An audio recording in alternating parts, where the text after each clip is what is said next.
conversation today. And when we come back, we'll have that conversation with my colleagues. We'll be right back.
All right, folks, we are back, and thank you so much for tuning into the program. This is our third segment. Our third segment focuses on technology, e-commerce. Why? Because technology is literally transforming the world as we know it. Technology is literally disrupting all legacy industries, and I mean all legacy industries. There is no industry that is, for some reason, believe that they were immune to the disruption of technology. And so this segment is critically important, because if you don't understand the digital conversation, you will be left behind. And so as I engage this segment with my colleagues, Michael Gerard, he is the CEO of a core financial group. He has this very dynamic, innovative app to help consumers manage their finances in the palm of their hands. That's when I talk about innovative technology, that's what I'm talking about. But for the purpose of today's show, we're going to have a discussion specifically around how is technology helping the restaurant business and also changing the industry. There's so many changes taking place. And so my colleague in that space, in the food and beverage space, in the hospitality space, she's the executive producer of the Caribbean Food Network, Jessica Kyler, is with us as well.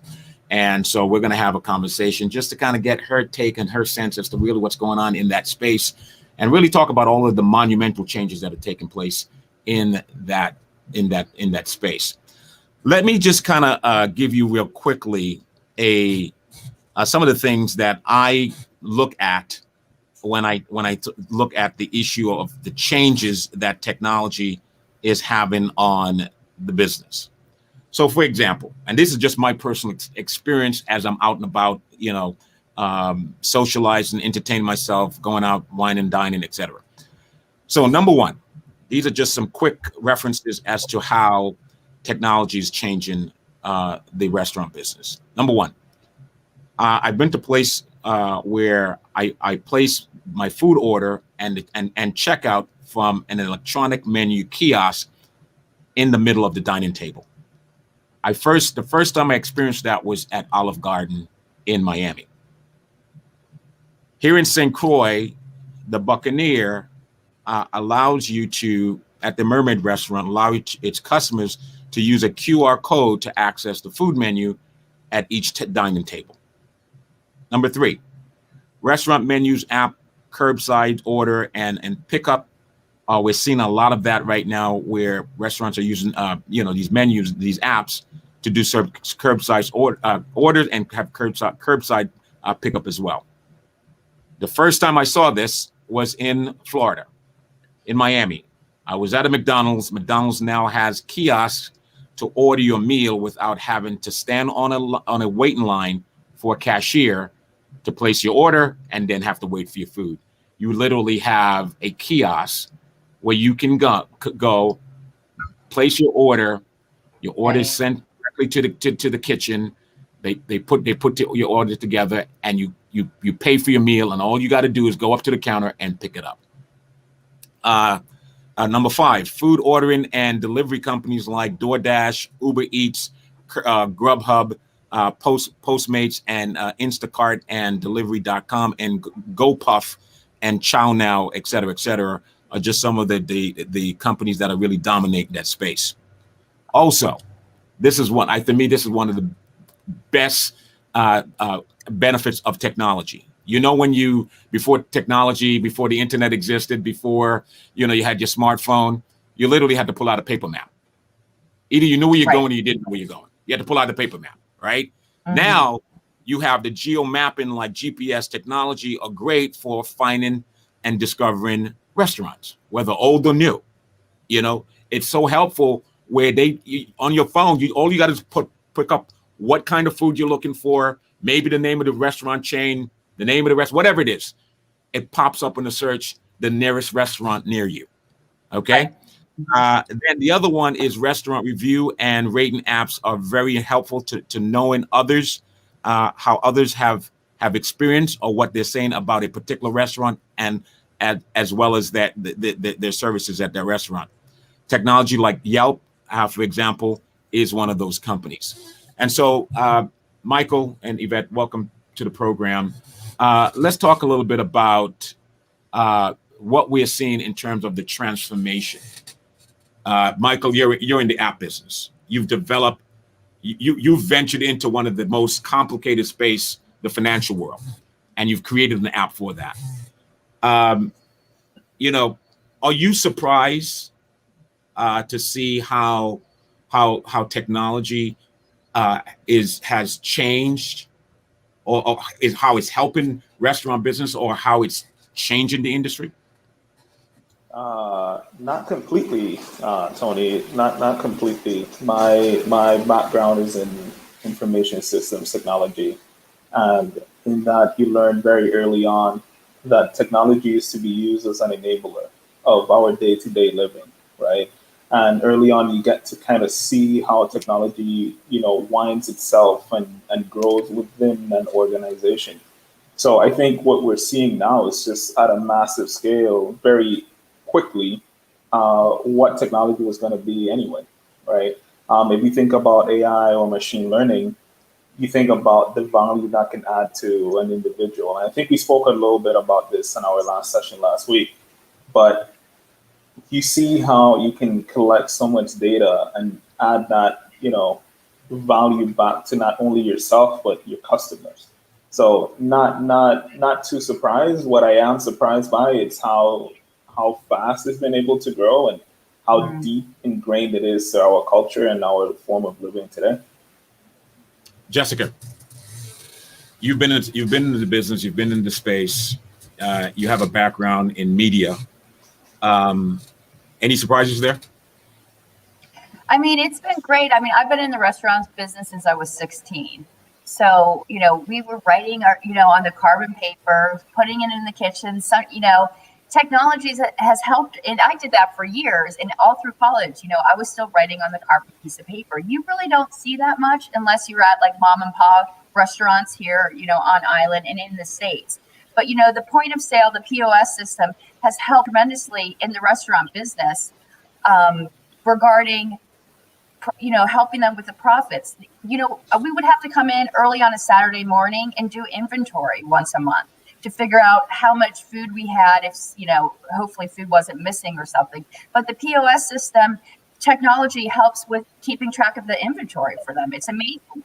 And when you put in the order, you have the time on there, you have all the special orders, and it helps us give better service to the customers because we're out in the dining room and we're not back in the kitchen saying, hey, sub the gravy on the mashed potatoes or sub, the meatballs on the pasta. It's technology is saving us time. It's like I said, it saves with inventory. It saves us with going into the kitchen, explaining ourselves to the chefs. And sometimes it's even scary to go into the kitchen because if those chefs are slammed in the kitchen, the last thing that you want to bring into them is a special order. I tell you that much. There's something you don't want to do. And the technology has helped because it's helped us because it's like a database. Like you know the person's name because they're in the system. You know what allergies they have, so to say. You know what they like to eat. You know, say, Mr. Smith loves saltimbocca. You know, with my email addresses, if we're having a special on veal, like saltimbocca, veal piccata, I'll make sure Mr. Smith has an email from us. That's like technology. Like these people, who likes ossobuco? If we're having ossobuco as a special that day, I'll throw out an email to all my clients or all my customers that like ossobuco. It really, really, really helps. And people feel special. Yeah, exactly. It's as we embark on this journey in terms of understanding the impact of technology.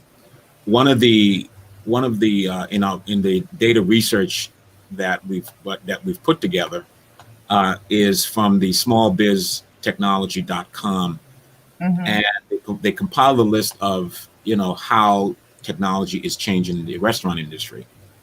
One of the first bullet points they came up with was technology. What technology is doing for the restaurant industry.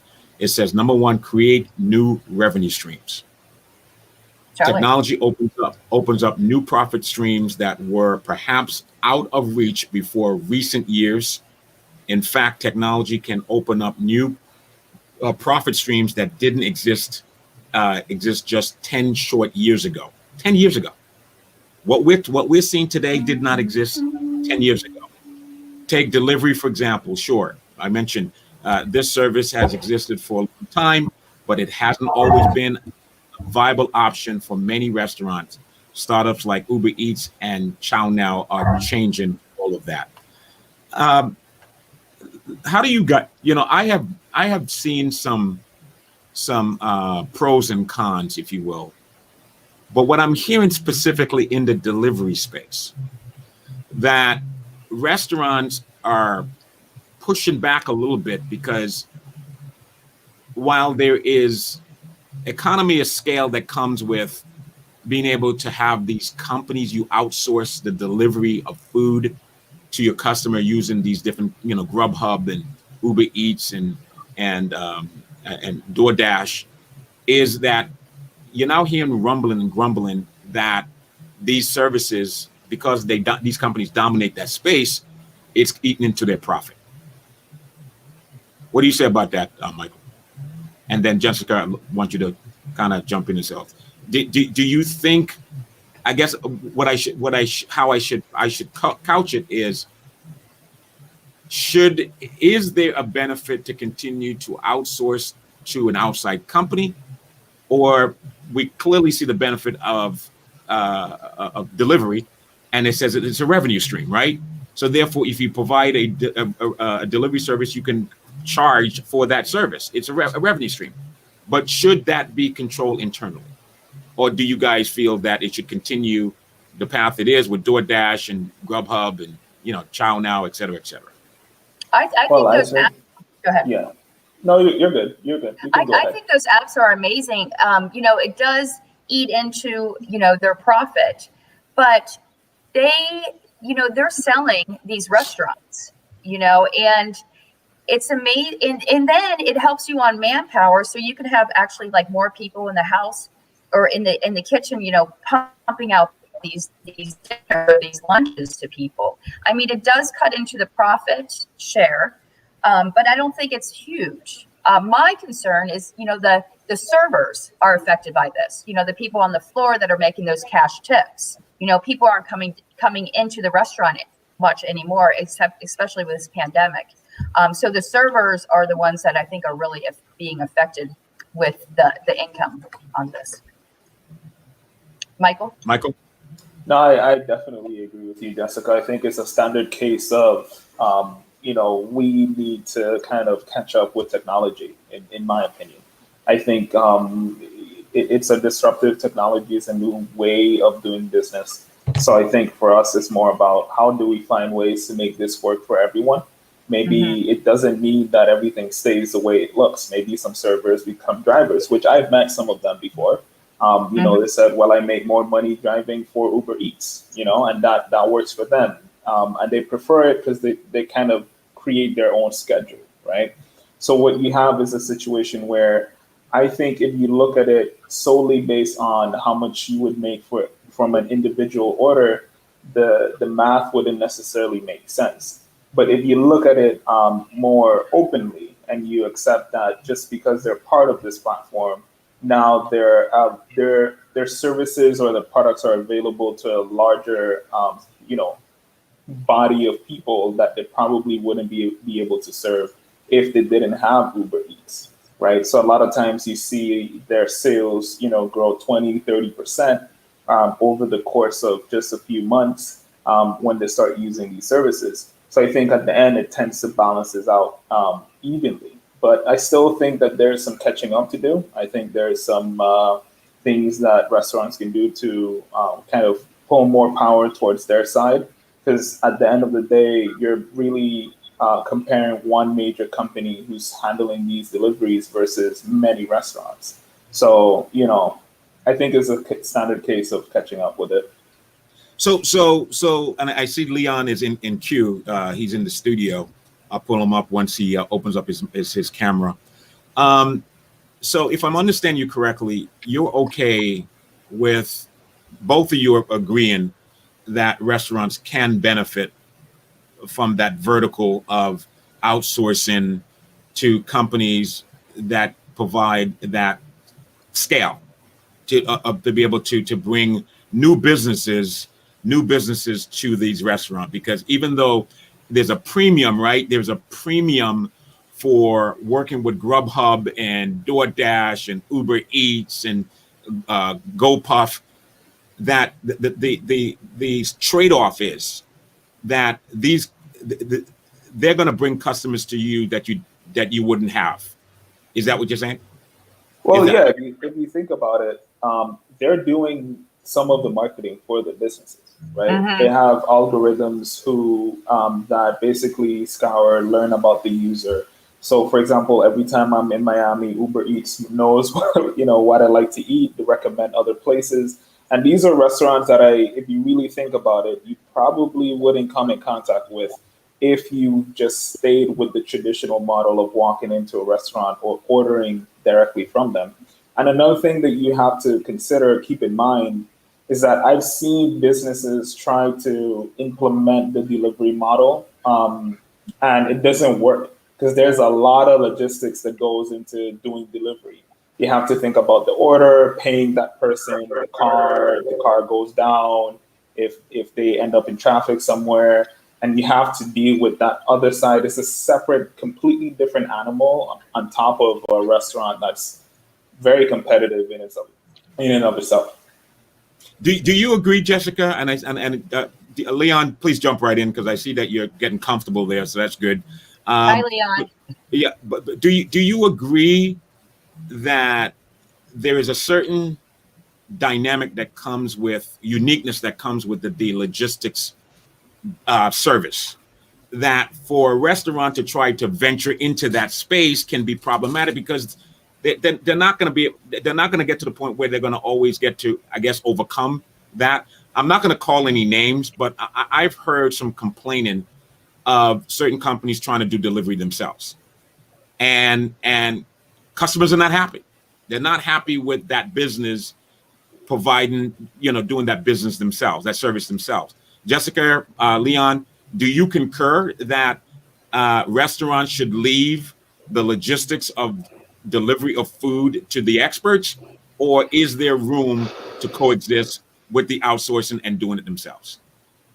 Um, Good afternoon, everyone. Hi, Jessica. Hi, Michael. Hi, Hi, Leon. Anthony. Hey, Sorry I'm late. I'm being overrun. It's a touchy subject. On one accord, you have the business who is thinking, I need to protect my brand, right? I know my brand better than anyone else. It's my customer. They called or they went online, and I want to make sure they have that experience that you want to extend from your brand. And so do you say, okay, do I now control that piece of it as well? Or to your point, you have another set of folks, your Grubhub, Uber Eats, and there's a plethora of them now. On St. Croix, I think there's even one that's growing, or in the Virgin Islands. And then you say to yourself, but they know how to do it better. So either couple of things. You can collaborate with those entities and say, look, here's our standards. Here's, when working with us, can you meet us on these particularities? And it will help them raise the bar as an entity, and they do what they do best while still corresponding your brand and your end-to-end delivery experience that you should get. I mean, here in Florida, I've been trapped back and forth between the Virgin Islands, but I've used stuff like Instacart. And one day somebody shows up and they're well dressed and they're courteous, and maybe the next day they're not, right? That's something that should be communicated back to Instacart, right? That's not necessarily that the products that were in the bag from the said grocery store wasn't what I wanted. So yeah, we kind of have to use technology, and I think businesses can either choose to do it themselves, but then you're now Xing out a growing market that, using their cars of their own. You're not paying for the car, you're not paying for the person, and it's creating jobs, right? So it's an economic development component there as well. So it's a touchy subject. I think those businesses, you bring those entities in and you explain to them, what are their quality index for what they do, and can they match yours? And then you list those companies that will have availability to your products and services. Jessica, from a practical standpoint, I mean, obviously, you've gotten your hands dirty. You've been in the business. Are you giving up quality control if you outsource it, or even if you don't outsource? I mean, where do you see, from your experience, do you see a quality control issue? And the branding that Leon talks about. Anthony, I really don't think that the quality of the food is affected by outsourcing these delivery people, just because 4, 5 o'clock, everyone starts getting these orders in. If you have delivery people in house, okay, say you have 2 guys in house and you have 15 orders to go out, your customers are not going to be happy, because these 2 guys have to deliver to 15 different addresses, in the area, and the food's going to be cold. When you outsource, you can outsource to, like you said, there's, how many different companies are there now? Probably like 5. Yeah. So you have different drivers, and you can hopefully get, and usually they get the food there warm. You can't just rely on 2 guys, but maybe they can help expedite the process. My dad lives in Sarasota, and I order him food every once in a while, him and his wife. And I think I use the Grubhub. In the Grubhub, it says, once you place, the order, it gets to the restaurant, and then it tells actually when it's cooking, when it's on the grill, yes, when the delivery guy comes, and then I call Dad and I say they should be there and they give you an estimated time of arrival. Absolutely. And then I'm like, Dad, they'll be there in 15 minutes, so get off the lazy boy and get ready and tip the guy $5. What I mean? In fact, it's so interesting. It's so interesting you say that, because you can actually include the tip, so it becomes a full around gift in today's technology.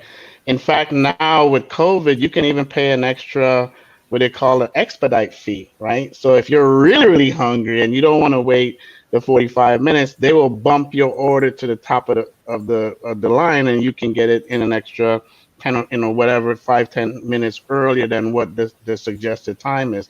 So I agree with you. Maybe if you have a couple of people in-house to do custom orders, or you have some sort of VIP plan, but really you cannot beat the exponential availability in today's market when you can have 5 individual orders, 5 individual drivers get those 5 orders to those 5 customers on time, instead of one guy trying to deliver the order. The first person get their food on time and warm, and the last person suffers, right? So it's I think we need to put people in their lane, but we also need to collaborate. A restaurant owner should have a say in how some of the stuff gets done for who he or she is using for their delivery and I partner. think they're working towards that model too. Yes. I read recently that Uber Eats is trying to implement, and Grubhub as well, they're trying to implement some ways that they can customize the experience based on the restaurant. They haven't figured it out yet, but they're looking at ways. Maybe it's a screen that pops in the front shield of the car that shows the logo of the restaurant where they ordered the food, which is a pretty good idea, actually. So that way the customer can clearly know I made that order from that restaurant. And another thing that, we probably, I'm not sure if you mentioned it, Anthony, but there's been a rise in ghost kitchens. You probably heard of them, Jessica, since Yes. you're in the Yeah. arena. But Mhm. they're growing pretty fast, and they're growing in major cities. But a lot of restaurants right now are just ghost kitchens. They don't have a storefront. They don't have tables.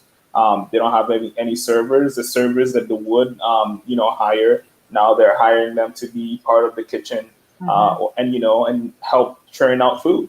And they've been doing pretty well. And that model works because it eliminates a lot of the overhead that you have as a restaurant. So I think when I mentioned earlier about catching up with technology, this is a perfect example of what I meant. Maybe you love to cook. Does that mean that you also love to serve, in the sense that you have a storefront where you have tables and chairs? Or do you just want to cook and just make people happy with your food?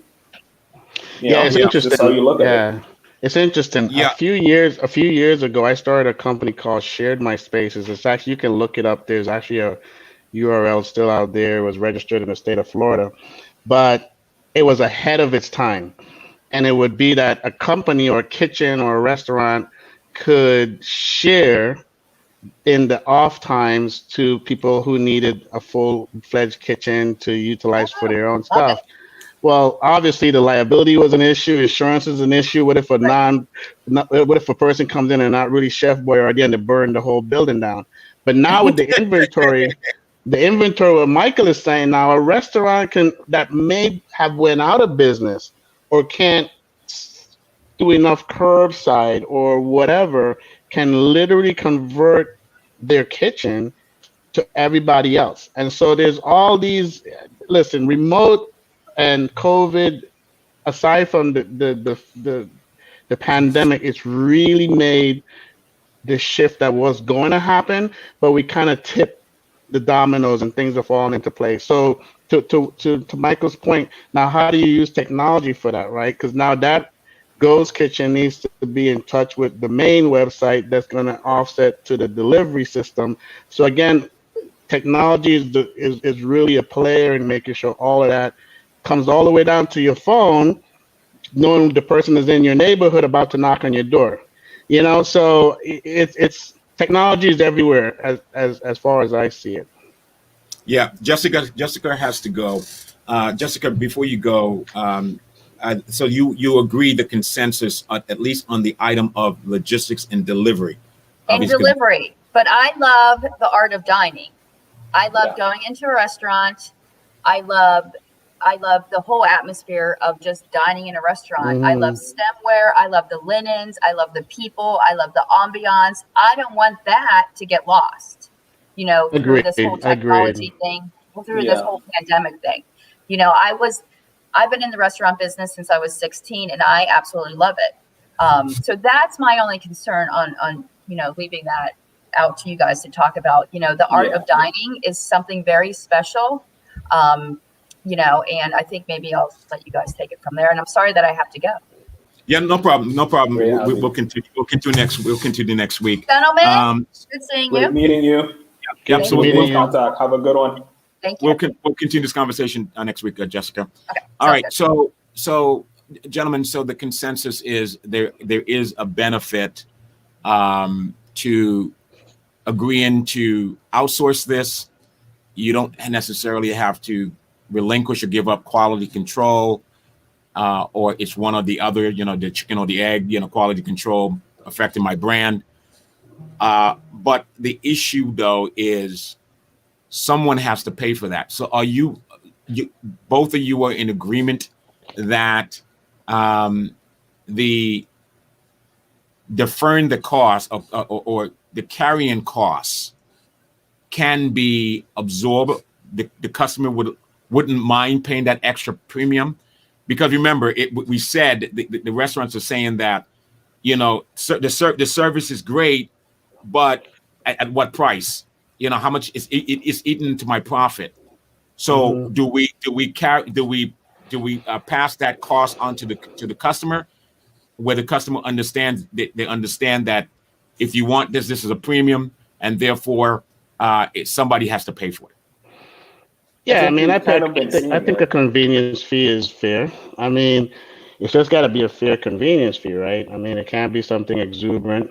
$3.99 to have someone deliver you offset that with your gas and your time. So I think it just goes to the marketing. Going back to what our caller was talking about, the dining experience, I think at that point then you have open table and seating apps. Because obviously social distancing is a big thing now. So reservations are probably going to be, instead of walking, you're probably going to have more reservation. What that does, if you push more online seating pre-booking, that's a good thing in my eyes, because now you can kind of foresight your revenue, right? Two people are going to come in. They held their seat, right? Instead of waiting to wonder if people are going to walk in. So if you use technology to get people who like that dining experience, it'll help them to get a seat, and it helps you to project your revenue and what you need for that night. What would be even interesting is if people can also pre-select their meal from the menu. So then, that when you get there, it's not waiting to have the waitress come and ask you what you need. It's like, hi, Mr. Hughes, how you doing? Okay, we see here you want the steak, medium well, blah, blah, blah. And that will help you maybe turn people in and out faster in the experience, meaning you can get to see more people and increase your revenue, even if you have limited seating arrangements. Yeah. Michael, you were saying? No, I was saying that I think if you consider, and I agree with what Leon was saying, if you consider the fact that it's two completely different experiences, those are two completely different customers, right? At that point in time. So I think how we should look at it is they're two different customers buying from the same restaurant. And I may be both. I love to dine in, and that's why I agree with what Jessica was saying before she hopped off. I am one of those. I love to have the experience. I love to meet people. I love to talk to the servers and kind of get to know the people, have the experience, smell the kitchen. That's what I like. But sometimes I just want to grab food, and I don't have time, or I'm just lazy. I don't want to stay home, so I might order in from that same restaurant. But here's the thing: if I can't get that food from my favorite restaurant in a way that's somewhat cost effective and within a time span that is reasonable, I'm going to go somewhere else. And that's just the reality, right? So I think for me, it's more about access to a larger customer base, being able to serve them and still be able to serve them when they come in. So I think that if you kind of take those two thoughts and you combine them, it kind of gives you the best of both worlds. You might lose a bit on this side, and I do agree. I don't know off the top of my head what the rates are or the percentages that these companies charge the restaurants, but I do think that if they're not on the platform, they just won't have access to a larger shell of customers. And if you factor in the cost, if they had to bring those same services in house, I'm pretty sure it would be a lot cheaper for the business to just partner with one of these companies. So you both are in the app. You're in the tech space. You understand e-commerce, but you develop apps. When you look at the apps that are on the market right now, you're not only the innovators, the creators of those technology, those apps, but you're also the consumer. You're the same guys that are going out to these restaurants and you're patronizing these restaurants, right? You're dining at their restaurant, and maybe you don't want to go out, but you want to order food. From your experience, from your vantage point, when you look at some of these apps, are you content with the way the Grubhubs and DoorDash and the others and how it's designed to help or improve these restaurants, or do you see room for improvement um, from your viewpoint in terms of an app and these logistic company acting as a delivery arm of these restaurants? I think so. I There's always some room for improvement. There always will be, but the information that they provide, I think is Grubhub, and I think Leon or Jessica mentioned it earlier. They give you information on, when the food is being cooked, when it's ready, when it was picked up, when it's on its way, and they even tell you when they're outside, and you can track that in real time. Um, that is the level of information that you learn early on in consulting. When you have a client, you never want to have a long space of time between your communications, because the client gets anxious. Your customer gets anxious. They don't know what's going on. They don't know what's happening. So what you learn early on is, if you want to be a good consultant, you maintain communication throughout. You give them bits of information, so that way they feel more comfortable. It feels like it's taking less time, even though it took the same time. And I think these apps give us that level of real time information that, to me, is very valuable. But I do think there is some space for, in terms of how it interacts with the restaurant itself. Sometimes you can't add, make some special orders based on the restaurant, things like that. But those are minor, in my opinion. I don't know what you think, Leon.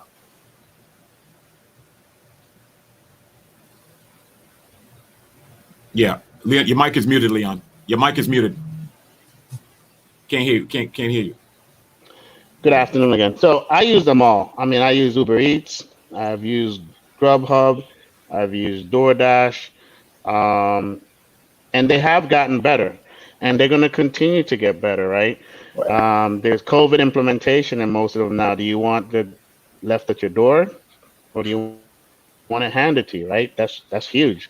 The other portion is I just used one of them the other day. They actually show you the face of the driver that's going to be delivering the product or the food. And so again, there's always room for improvement, but I think these guys or these companies are only going to get better. There's even machine learning built in now, right? So now I go back into, I'm not going to, let's just say XYZ app. It puts right at the top, would you like to reorder these items? Or if I click into a particular one of the stores, and it will already try to pre-stack what I based on what I've last ordered or what I've ordered more often from those stores. So that's machine learning. That's a little bit of AI, and they're beginning to. And if that information then feeds its way back up to the restaurant, that also tells the restaurant who's buying, what they're buying, when they're buying, and how many people. And then they take feedback. Did you like the driving experience? Did you like the delivery experience? Did you like the food? All these things that we check the box because we're thinking we help, it's all going into a huge database that can get curated and help the driving entities provide valuable information to these restaurants. So um, there's always room for improvement, and that's why you see Grubhub or Grubhub. I think they just went public. You see DoorDash is growing. Uber Eats used it as a way to offset the driving situation, right? COVID, no one was taking Ubers; they're staying home. But now, if Uber drivers, the same driver can bring your food, that person was able to generate a revenue stream, so or an income. So pivoting and being ready to use technology is always going to be room for improvement, always. And I will say, Anthony, too, it's very much the same premise as to why I decided to start the company that I had with Core Finance. Is very much the same. Um, my background, yes, is in IC, but it's also in business administration. And I, throughout my career, had different conversations with, financial advisors. And one thing that you notice early on is that, you know, you try to remove the technology, right? And that's the key. You meet with a human being because you want to remove that element of having a robot. And back in the day, maybe, and you can let me know, Leon, you're way more, in depth than me in this area. But if, probably 10 years ago, that would have been true. But now there's no easy way of communicating the correct data or right information with the client, where we can easily collaborate on the same numbers, look at the same thing at the same time. Every time I had to meet with them. And if you really think about it, the level of information that you go through in a day as a person, that level of information, a human being wouldn't be able to collect and interpret. Meanwhile, you have technologies such as what Leon is doing in Nerex, which is he's implementing AI capabilities and machine learning, and he's tying other kind of crazy stuff to make things work. He can learn about a specific user and come back and say, you know what, based on how you go about your life, based on your expenditures, based on your goals, these are certain things that we're able to recommend that will be far more deeper, right, and accurate than any human being can get. Does that mean that you remove the human element completely? No, that's not the case. It just means that the human element just moved and it just shifted, right? Is it So is it inevitable? Is it inevitable, both Leon and Michael, that we know COVID is going to have a lasting effect on the space, right? The restaurant business, right? How much of it is still left to be determined, left to be seen? Like you said, the human element is essential because when we go out and dine, it's that social part of our being as creatures. We need that. We need to have that fellowship, right? We go out and we break bread with each other. But we understand the value of digitizing the business, right? right. And I think that it's going to force restaurants to rethink and retool their business. Do you agree? Definitely, I think so. I don't know about you, Leon. Yeah, But I Leon, think, Leon, your mic. We can't hear you. Leon is speaking. We can't hear you. We can't hear you. oh yeah, Sorry. I keep hitting the button. Yes, but I think you're going to see a surge on the outset of when vaccinations are and people start feeling comfortable again. I really think people like to meet and greet and see loved ones and friends in the restaurant, the smell and the atmosphere. There's nothing that's going to deter the restaurants from that. I think when you say restaurants going to be forced to, I don't necessarily say do business in a different way, because if they haven't already been doing that in the last 12 to 14 months, then they wouldn't be in business. I think that's already the case. What is going to force them to do, or what the technologies that they're using, like the POS systems, and again, if partnering with companies like Yelp, OpenTable, delivery systems, is how do you take all that data and learn more about what your customer needs and wants are to make sure your restaurant is better aligned with who you resonate with, right? And that's the data that's going to be able for them to do better marketing, better social media, better digital marketing strategies, and really hone in on what's important for their customers. I think sometimes restaurants have too big of a menu.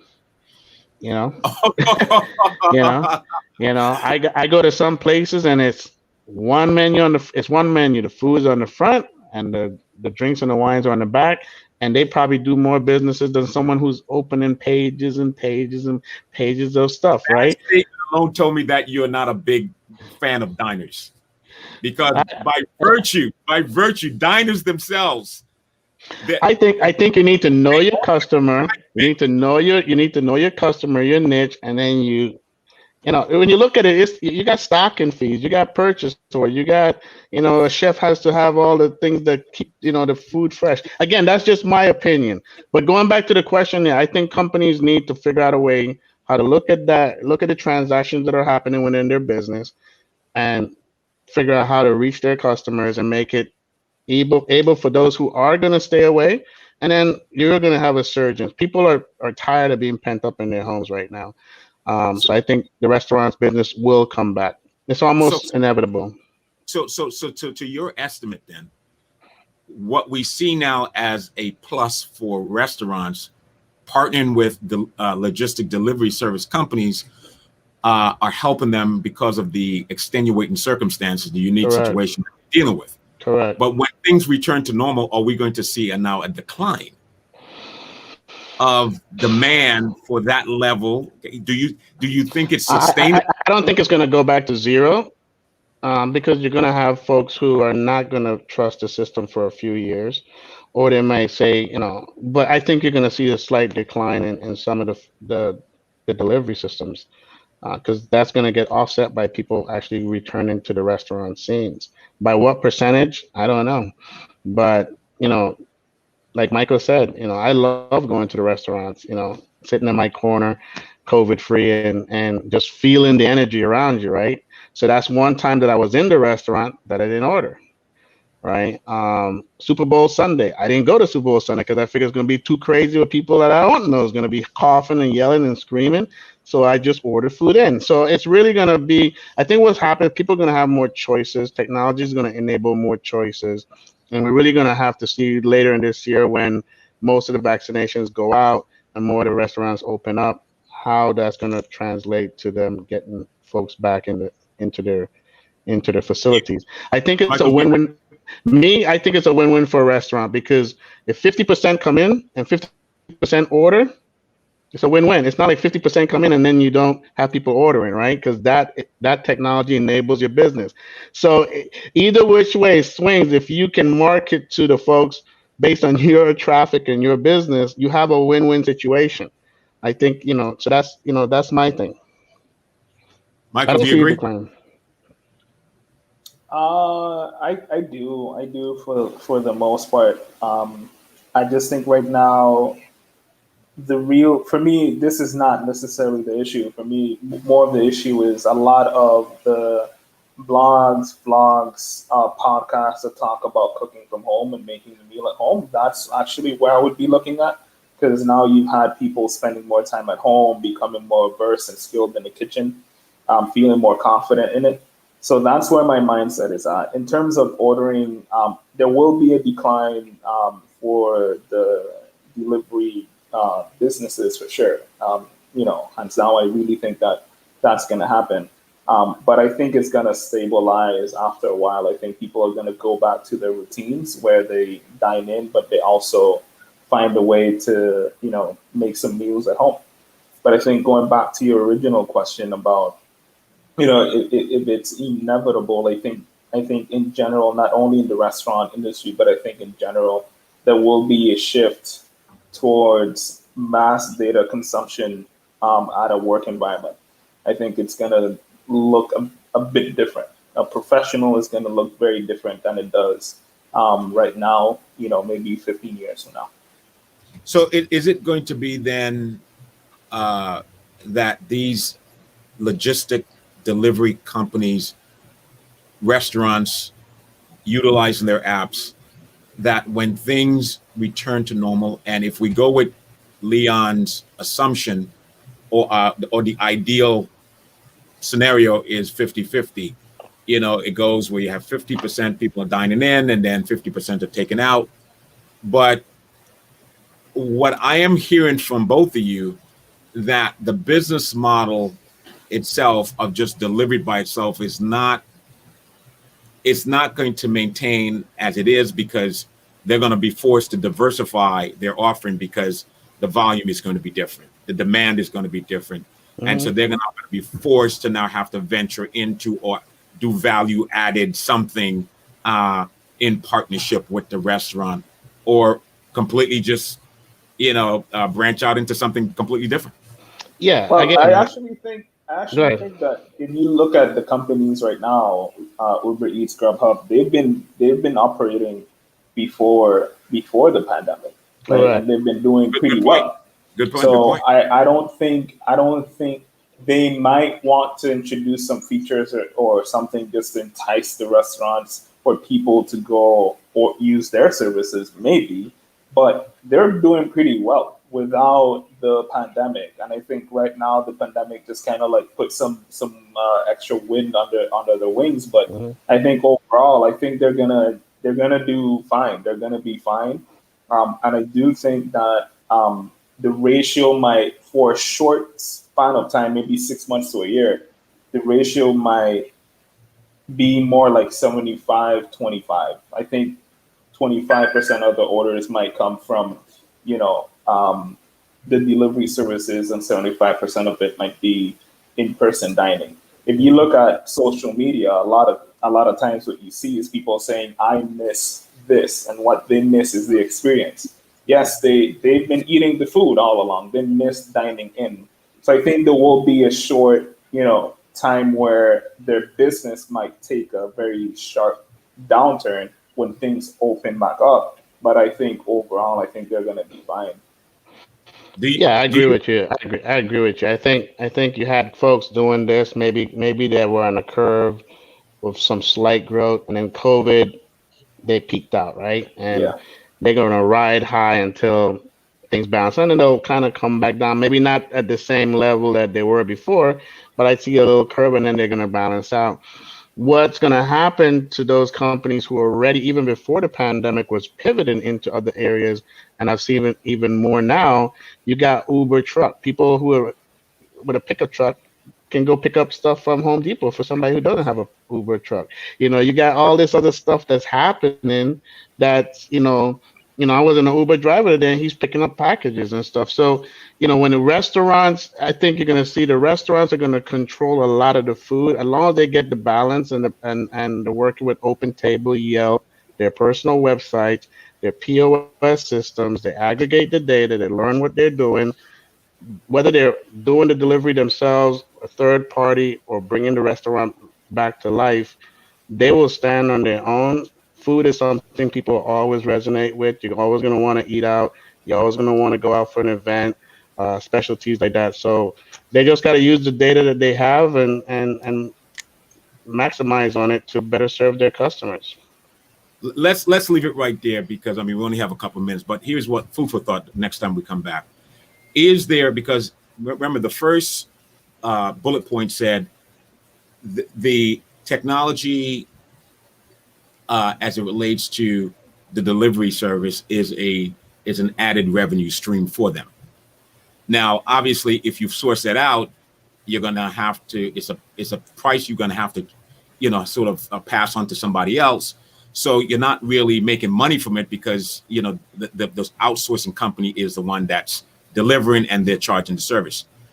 If a local restaurant decides not to go with any of the big brand names, but work with a local player, do you see room for a local logistics company to work with local restaurants to deliver? Uh, It's a happening now. It's hun- happening now. 100%. I guarantee, yes, 100%.